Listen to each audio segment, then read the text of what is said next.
You belong everywhere. So take up space and stop shrinking. Do you ever replay an incident in your head where you were like, man, I should have reacted differently? I should have performed at a higher level. I should have behaved differently. If you do, you're not alone. We all do that. We all just say, well, you know what? I can't believe I missed that opportunity. Sometimes we are shrinking as opposed to just showing up in our natural state. This is a Better You Leadership podcast. It's an ongoing journey to become better leaders.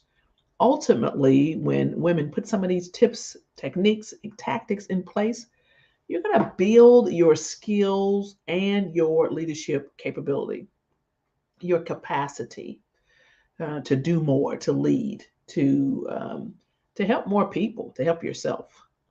This podcast teaches women the nuances of personal development with the intent of learning how to respect yourself and how to earn more revenue, right?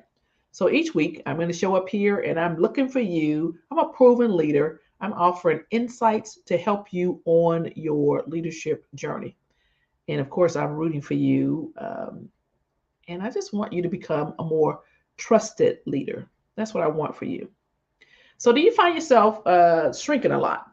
Do you defer to others when you're definitely capable of doing the thing, whatever that task is?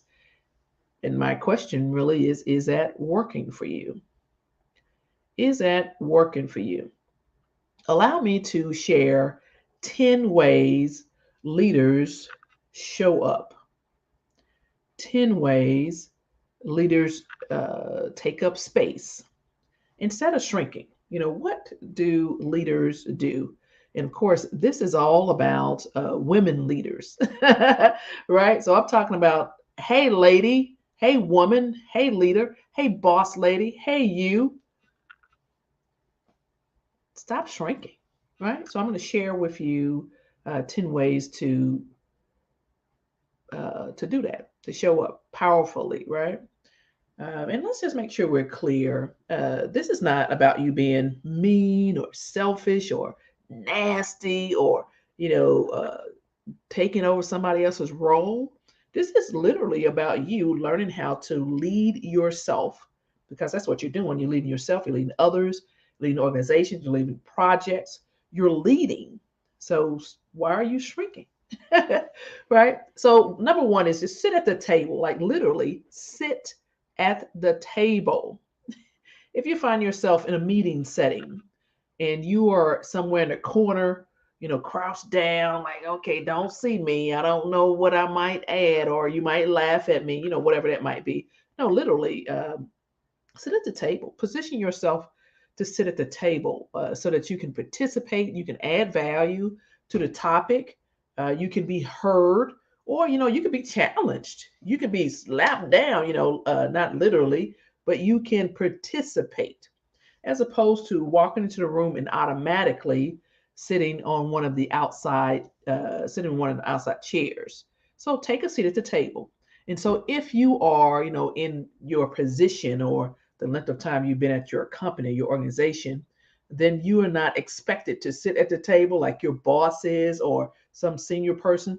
Then position yourself to eventually be the person that sits at the table, the person that carries the water, the person that adds to the comments, the person that adds value. Why are you in the room, right?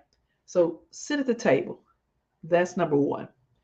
And a lot comes with that. Being prepared and having communication skills and making sure you're on time or early. Those types of things matter. But the point is, sit at the table. You could have imposter syndrome. Sometimes people have imposter syndrome, don't think you have what it takes, right? Sometimes you don't think you have what it takes, and you're just like, well, maybe I'll just hang out here. Let me tell you about that whole imposter mindset. It holds you back, it keeps you in a comfort zone, like, I'm okay over here. It prevents you from speaking up, it stops you from sharing value. And sometimes when people push you and you got that whole imposter syndrome, You might come out fighting, swinging, being belligerent, nasty, because that is a distraction, right? If someone starts to question what you're doing or what you contribute or why are you here, then you might come out, bam, mean as all get out. Don't do that. And then, that whole imposter syndrome, that mindset, it prevents you from making decisions. You're scared, right? And also makes you afraid to ask questions. So I would just ask that you um, grow the skill, the confidence skill, grow that. That's what might help you. So number two is stop moving out of the way, like physically moving out of the way. When you're in spaces where someone is walking towards you, stop moving out of the way. Stop it.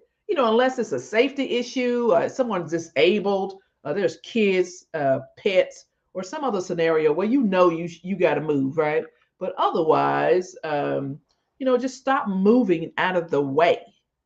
Let's start with that. Let's just start with that. Now, when I was in college at the University of Southern Mississippi, so many years ago at this point, I remember, the sidewalks, students are just walking around talking with their friends. Most people were with someone else. Most people walked in twos and threes. And I remember walking on the sidewalk, as I'm walking, there's a group of other students walking towards me. I'm walking as a single person, and I walk and I step off the sidewalk. And unbeknownst to me, one of my friends uh, runs up to me and say, "You better not do that again." I was like, "What I do?" And she said, "Why did you move? Why didn't they move or she move?" And I was like, I don't know. Is it really a big deal?" She's like, "Yes, it is. I better not never see you do it again." And so she made me aware of the fact that I was accommodating all the time, right?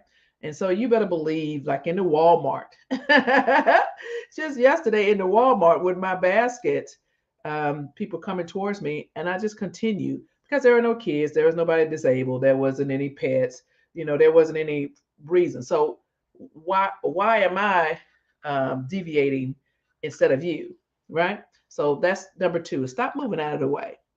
Now don't get this all mixed up. No, this is not about starting a fight or being demonstrative. This is a mindset. So be careful, be safe, all those things, but at the same time, just be very aware of how you are taking up space as opposed to shrinking, right? So if I'm walking somewhere, in a store, grocery store, whatever it might be, in a business scenario, I'm not moving unless, you know, sometimes, you have discernment, that the people that you are walking towards are mean spirited fools. So, I'm going to move. I will tell you that right now. I'm not going to get myself hurt, doing this. But for the most part, I continue on my way, right? You know what I mean. Number three is respond directly to emails that refer to you as sir, based on your position. So I served 27 years in the Army, male dominated industry, right? Profession. And so people would refer or respond back to emails that I sent out with yes, sir. And so it's okay to let them know, professionally. You're not about to, again, be all demonstrative and call people out in public. And, you don't want to embarrass anybody. Well, sometimes you might, but for the most part, you do not want to embarrass people. You want to be professional. You say, that's a ma'am, lady, woman, whatever your terminology is in that industry, and based on your norms, right? So just let them know, right? Let them know. Let them know. Let them know. That's what I'm telling you right now. Let them know. That's another way to show up for yourself. And so, when there are, or number four, when there are social functions that your organization is hosting, um, and they say, all wives are invited, or make sure you tell your wives, right? So you can ask, like I've asked, if husbands, boyfriends, girlfriends can attend also. And so because this language that is being adopted is language that is only addressing heterosexual married men. And so in this world of inclusion, you want to just ask the question. So, oh, is my boyfriend able to come? Is my husband able to come also? Is my wife ever able to come also? Is my girlfriend able to come also? Whatever. However you would do that. Again, there's no need to be nasty or mean, any of that. You can still be assertive. You can still show up for yourself without being, um, crazy. You don't have to be disagreeable, but you can at least assert your position, right? And so number 5 is leave space for male colleagues to volunteer for unpaid extras or traditionally female tasks, right? Women tasks, women work, we know that kind of stuff. Like event planning is not a gender specific task. Planning for holiday parties, doing things around the office is not a gender specific task, right? So if you are not getting paid to do that thing, then leave space for your male colleagues to volunteer. It's an unpaid extra. Let them have that opportunity. Allow them to increase their skills, right? So just stop volunteering for that and stop being so accommodating. And when they look at you, they look this way, you look back the other way too, like I wonder who they're talking to, because it's not me, right? And just make sure that's number 5. So leave space, right? Stop jumping, stop jumping, stop jumping. And number 6 is stop using the words please and just in emails, texts, and routine conversation. You don't need to justify anything, to justify. You don't need to justify anything. You simply just ask for what you want. You know, um, can I just get a few minutes of your time? Really? Just, you don't need to just use yes. It is, can you get on my schedule? That's it. Get on my schedule, get on my calendar. Let's get together, not just or please. All right. So I'm big on please and thank you, yes ma'am, no ma'am, all those things. That's how I was raised. However, um, you want to be conscious and very aware of these words and when you're using them and what scenario and all this kind of thing. So I just want you to be aware that sometimes these words are used to diminish, to put you in your place. Um, and that's coming from you. You're doing it. So stop using the words just and please inside of your email, your text, your routine conversations, unless you want to, right? Just be aware of it. That's my point. That's the point. And then number 7 is take exception. Take exception to adult women being referred to as girls or an adult male being referred to as a boy or a young child being referred to as a woman or a man. This mindset, this foolishness, is long past. It's done. It's kaput, right? So take exception to that. Yeah, like I'm a grown woman, right?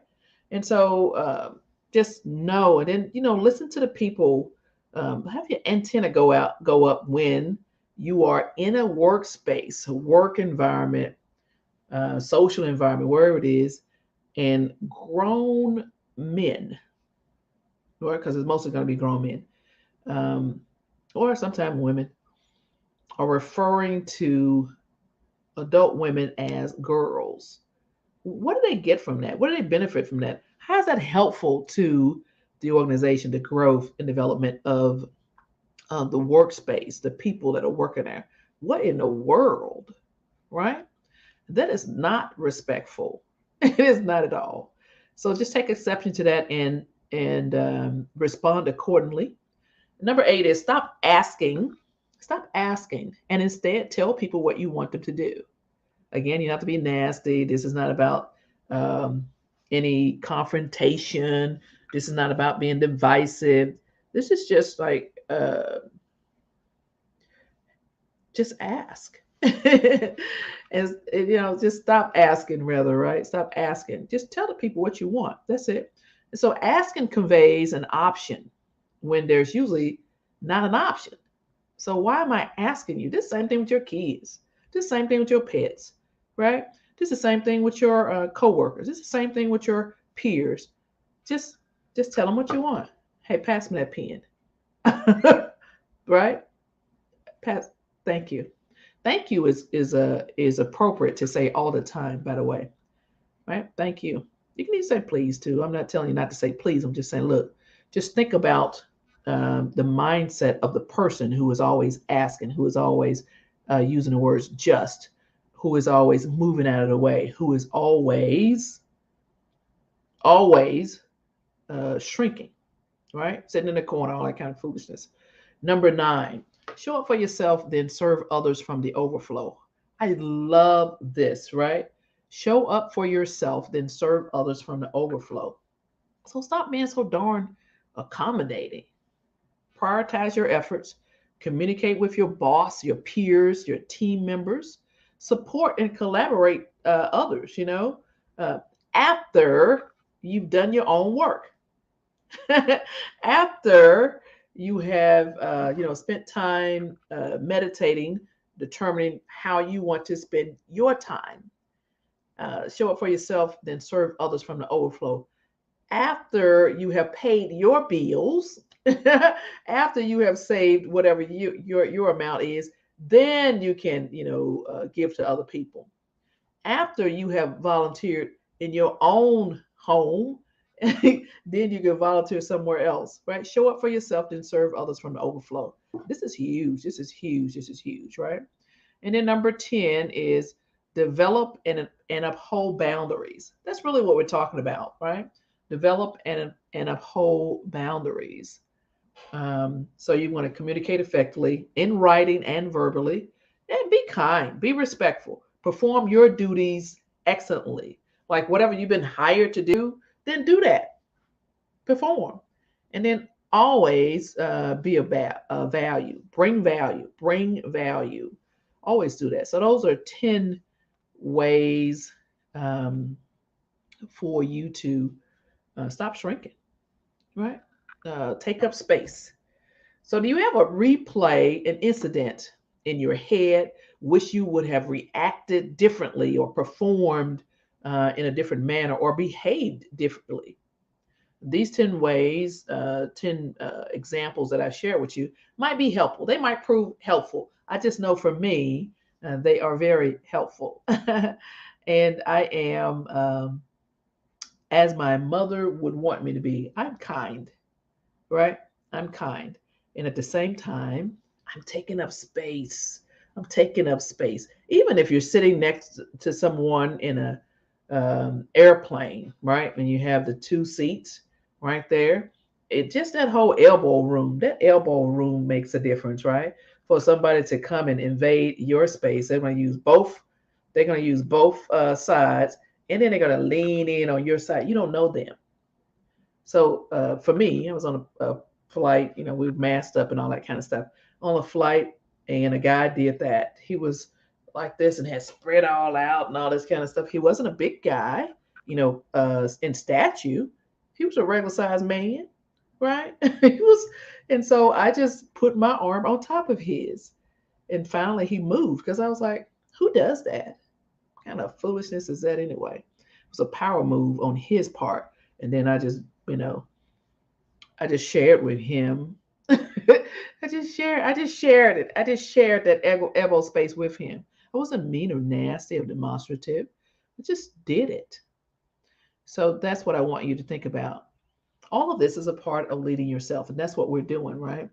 We're leading ourselves. We're leading others. We're leading projects, leading organizations, and so you need to show up, right? Take up space and bring value. It's that simple. Just try one of these at a time, not like overwhelm yourself. And if there's some other things that you do, please share those with me in the comments. I would love to learn from you, right? As I'm sharing and pouring into you, well, I'd love to learn from you. So just know that you belong everywhere. Take up space and stop shrinking. Stop shrinking. And that's what I'm here to tell you, that I want you to guard your habits, your routines, your mindset, and your time. We are what we repeatedly do. Excellence, then, is not an act, but a habit. It's a habit. That's by Aristotle, right? That's a quote by Aristotle that I really love. It's about your habits. It's about being consistent. It's about the commitment. Otherwise, you're like spinning in the wind, allowing others to determine what you will accomplish. You're like a puppet. See, these are like the strings right here. You're like a puppet dancing to somebody else's tune as opposed to your own. So do you. I want to go ahead and invite you to focus on you so you can lead them. We have a 3 hour leadership intensive for women. It is the next round of this virtual event is in 25 days. It's February 26th. It's 10 a.m. Eastern Time to 1 p.m. Eastern Time via Zoom. And that's again Saturday, February 26th. I look forward to you signing up, showing up, and we will take you through the whole process of developing your specific goal for you, not for me, but what is it you want. And you come out of that event with your own plan of how you're going to move forward. And I'm also going to do some live coaching. It's a virtual event. And so you go to the betteryouproject.com, and that's you, the letter U, the betteryouproject.com / women dash leadership dash intensive. Okay. So some of you are ready to become more trusted and effective leaders. You can go ahead and schedule your fit session with me. And you just go to angelaodom.com, and that's ODOM, angelaodom.com / leadership capacity. Leadership capacity. And schedule your time with me, and we'll talk through my private coaching program, which is to become a better leader in 100 days. It's fabulous, by the way. So the Better You Leadership Podcast is hosted by a proven leader, teaching women the nuances of personal development so that they may earn more respect and revenue. I want to invite you to subscribe to, listen to the Better You Leadership Podcast. It's streaming on all platforms: Apple Podcasts, Spotify Podcasts, Google Podcasts, Amazon Music is streaming live there. And so once you go there, then make sure you give me a rating. Get the podcast a rating of 5. Don't be playing around with 4, 3s, 2s. It's just not that cute. So put your 5, a rating of a 5 in there, and then you go ahead and post a review, something positive, right? So just add what you've gotten from listening, participating, commenting. This is, I'm like pouring out gold, pouring out gold to you. So go ahead and hit that subscribe button. It's streaming on all platforms. Okay, with that said, my name is Angela M. Odom, and I am rooting for you. Take care.